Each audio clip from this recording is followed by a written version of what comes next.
Duberry talking about women champions. Good afternoon. Let's just take a minute to thank everybody who's spoken. The messages have been so powerful, and to the poet, thank you so much, because you've just set my platform for me.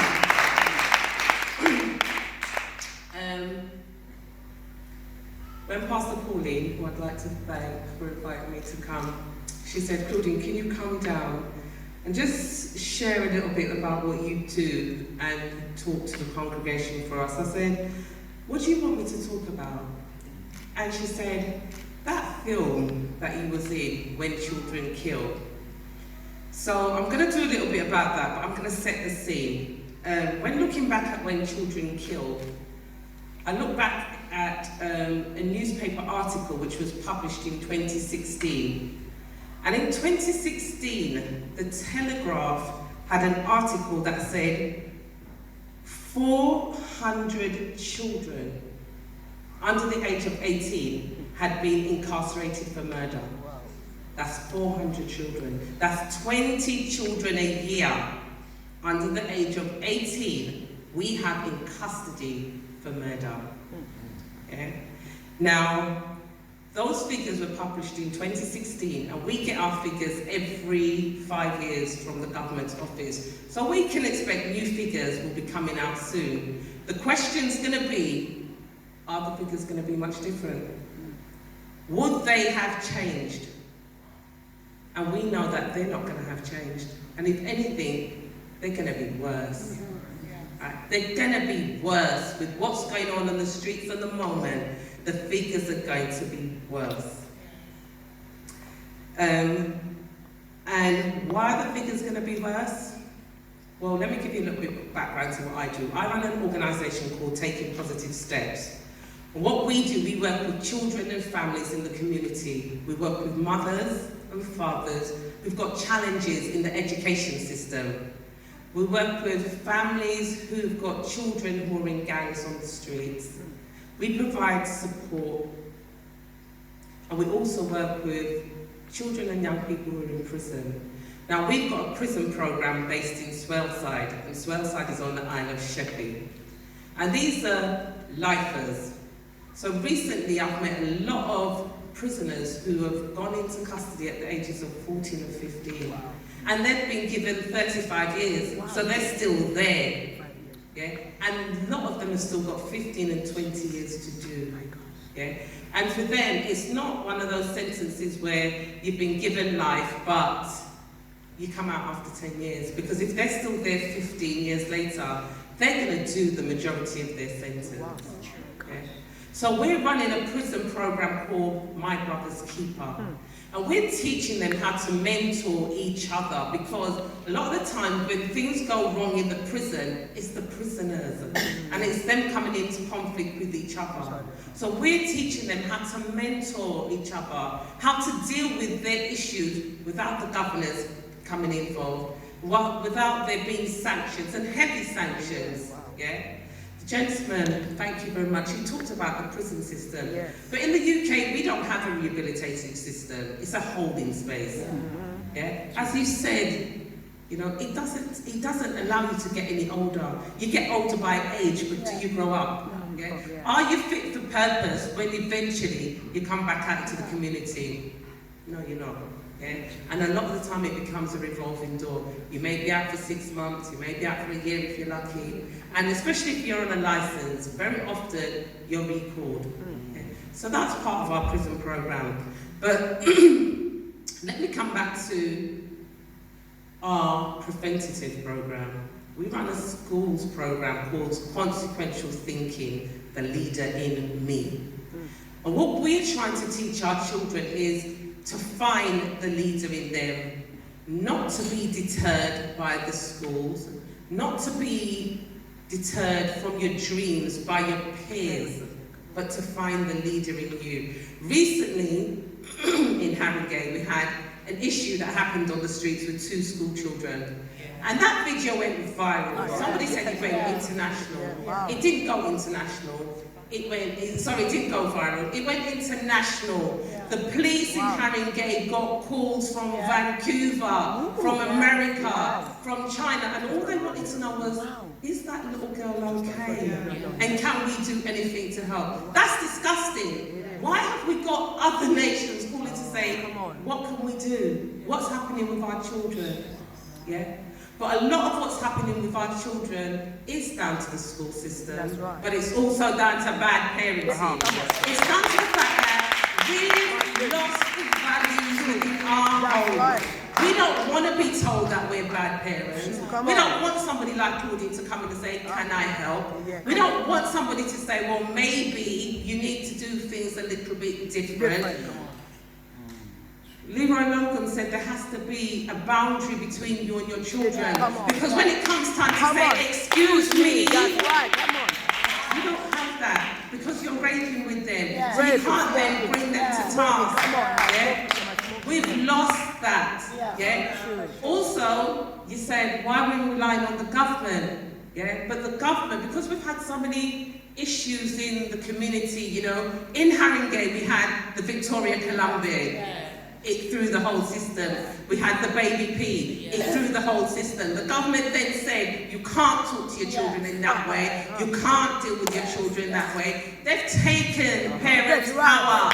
They've taken parents' rights. And they've given it all to the children.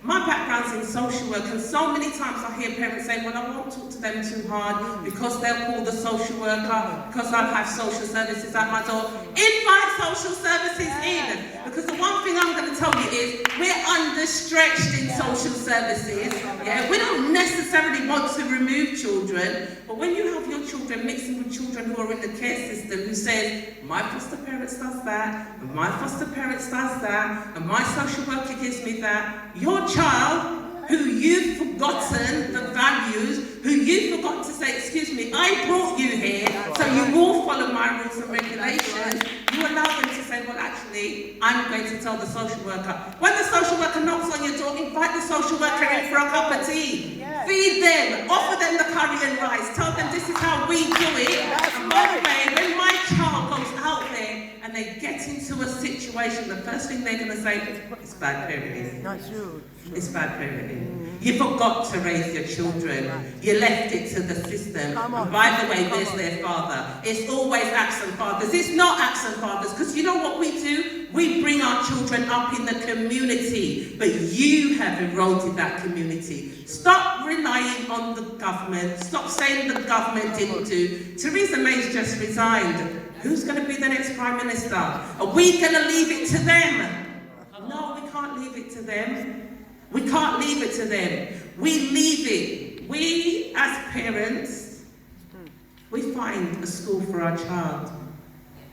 And we put them in that school, and we forget to look back, right? Many parents are guilty of, if I want to go on holiday, I'm going to go to Jamaica.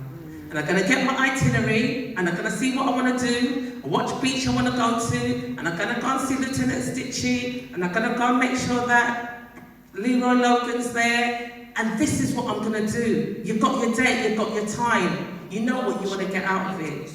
But when you put your child in a school, you put them there and you leave it to the school to tell you what the outcomes are going to be. Why? Why? Your children are your biggest asset. Why are you leaving your children to the school system? Yeah? You're supposed to tell the school system what the outcomes is. I want for my child. Yeah? I told my parents, guess what? Your child goes to school. And remind your child, when they go to school, they go with their bank book. Each child goes to school with no less than £5,000 a year. Right? That's what they're going into school with, and that's the primary school children. The secondary school children going with a little bit more. What do you want for your £5,000? What outcomes do you want in that year? Yeah? You're forgetting to tell the teachers what you want, right?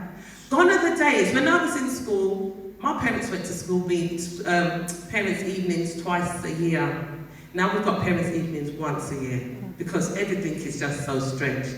The schools are forgetting to phone you or send you an email or a letter to say your child has got this issue or that challenge.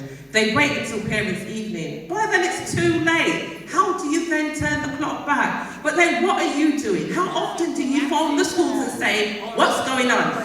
Have I got a challenge? Are their homework coming in on time? Do we need anything to make sure that they meet the mark? No, we forget to do so. But you know when they're going to call you? When things are going oh so wrong. And they're going to call you and they're going to say to you, your child is in trouble. And they're not meeting the targets. And they're not meeting the goals. And by the way, we can no longer have your child. So we're thinking about exclusion. And you're like, exclusion, what does that mean? Oh, actually, no, we're not going to exclude them. We're just going to manage move them. Well, what does that mean? Or we're going to off-roll them. Well, what does that mean? They tie you up in their language and parents don't understand. When they're going to exclude your child, they're going to off-roll them or they're going to manage move them, it means all the same thing. They're no longer going to be in this school. Right? What does that now mean for your child? Depending on your child's behaviour, we're going to try and give your child to that school. That school might be able to manage your child's behaviour. But when your child leaves school, what's going to be written on their record?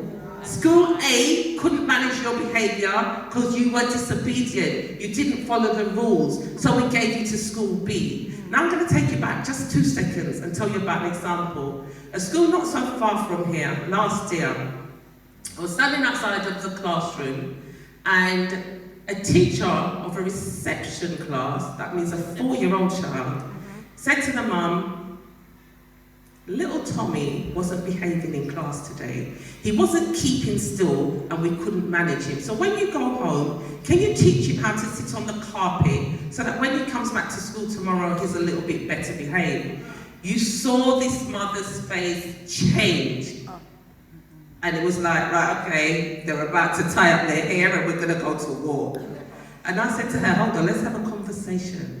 I said to her, guess what that teacher's just done? She's just labelled your 4-year-old child, right? And what she's now gonna write on your child's record is, at 4 years old, little Tommy wouldn't follow instructions. That's now gonna follow you 4, 8, 10, 15, if you manage it through the school system, right? I said to her, when you come back tomorrow, say to the teacher, I reflected on what you told me, and by the way, we don't sit on the carpet at home, that's number 1. Number 2, my 4-year-old is coming from nursery where he's been given free rein. He runs around. So now you're trying to teach him to sit still. You have to manage that. You have to find a way to gain his attention. Yeah? And third and foremost, please don't be labelling my child as one who cannot follow an instruction. Now, if you don't know these things, that's what happens with your child. Right? Now we rewind this clock forward, right? Little Tommy's no longer 4, he's now 8, and he's still not sitting on the carpet, and the school is saying we can no longer manage his behaviour. But what have you done to assess what's going on with his behaviour? Nobody's looked at what's going on with Tommy. You talked about being in the army. What's going on with Tommy? What's he suffering from? What's his experiences? Tommy may be suffering from post-traumatic stress disorder. Oh, but he's 4. Oh yeah, he's 4, but that's okay, because you don't know what his background is. Yeah? He may be suffering from some sort of trauma, but he can't be. But yes, he can be, because trauma comes in many shapes and forms. Yeah? So what's going on with him? But now he's 8 and you're about to exclude him. Where's he going to go? He's going to end up in the local Peru. He's no longer going to cost the taxpayers £8,000 or £10,000. We're not going to pay £16,000 per year for that child to be in that Peru. Why? Because we did no preventative work. Yeah? So now he's in that pupil referral unit and he has another label. He couldn't be managed in the mainstream, we've now got him in the pupil referral unit. We've now sent him to mix with children who may have challenging behaviour. But guess who's in the pupil referral unit? The gangs. The gangs who are trying to run riots on the streets. And this is where he's really going to learn to behave badly. But what's his parents going to do about it? Who have they turned to for help? The services are overstretched. So we have to invest in our grassroots organisations, because although people like me are out there trying to do, we can't manage all our families. We can't manage the 2 little girls who are on the streets, who've now got the police involved and social services involved. Both of them are suffering from some sort of trauma, but what are we going to do? The parents need help. The parents of the victim had to take her daughter to North Mid. She's suffering from trauma. Mum's suffering from trauma. The little girl who we've now all labelled as a bully, she's got some sort of trauma going on. But what's going on with her family? What's going on with her mother? How's her mother now going to be perceived? We have to rewind the clock, and we have to teach the values. Them 2 little girls should never have been behaving like that, because we teach our children, am I my brother's keeper? Why are you fighting amongst each other? Why are you behaving like this? Why have we got 14-year-olds being charged with knife and gun crime? Just across the border, last month, we had a 16-year-old who stabbed a 29-year-old to death. He's 16. He was just released from court on remand. Wow. But a couple of months before that, he was excluded from school. Who supported his parents? Who supported his parents? We've got to heal our community, and we've got to come out of the church, right? Come out of the church. We've got to be on the streets. The lady said, I went into the hairdressers. Keep going into the hairdressers. But we need to take it back into the schools. We need programs within the schools. And if they refuse, we need to hire the churches. We need to take it into the community centres. We need to have the family get-together days. Our children need to know each other. Because why are they fighting and killing each other? Why are they doing this? And you know what happens? It's okay, because although we don't want to rely on the government, you know what the government is saying? Let them get on with it. Because you know why?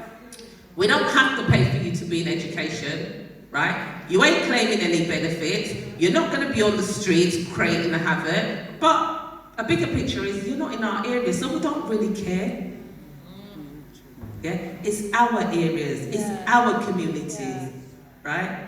We need to reclaim our communities, and the only how we're going to do this is if we reintroduce the values into our home. Forget what the government is saying, right? Because as I said, when it all goes belly up, the government's going to say it's your fault. You didn't parent your child. The school's going to say it's your fault. We never saw you. We only saw you once a year, right? Who cares if you're a pain? Phone them up, and if they're not available, I want a phone call back. And if you don't get a phone call back, send them an email. And if they don't respond to your email, go and wait outside the school door, because guess what? I've tried contacting you. My child comes with their own bank account. I want to know what you're doing to make sure when they come out of here that they've achieved what we want them to achieve. When they come out of the secondary school, they've got what we want them to achieve, right? They are our schools, and we pay for them. We as a community, we pay for our schools, our children, and we need to reclaim them. Yeah? The Prison Me No Way program, the Prison Me No Way program is a program that we take the children in the pupil referral units to, and we don't take them to Felton, because Felton's just like a revolving door. Yeah? You go in for 6 months, a year, and you come out. Well, we want to take them to Belmarsh, and we want to take them to Ford, and we want to take them to Swellside, and we want to take them to Calderley. Why? Because that's where the lifers are. That's where you will get people who've been incarcerated from they were 14 and 15, who were given 20 and 30 and 40 years and have no chance anytime soon of coming back out into the community. So when you're in the Peru and you want to run around on the streets and pretend that you're a bad man, and your friend down in Fulham saying, oh, it's okay because we've got a television and my mum sends me the latest trainers and I've got some canteen and I'll be out in 6 months' time, that isn't a deterrent. Take them to see the people who are saying, boy, if only I had known. If only there was a community organisation. If only there was a wraparound team. If only there was somebody to support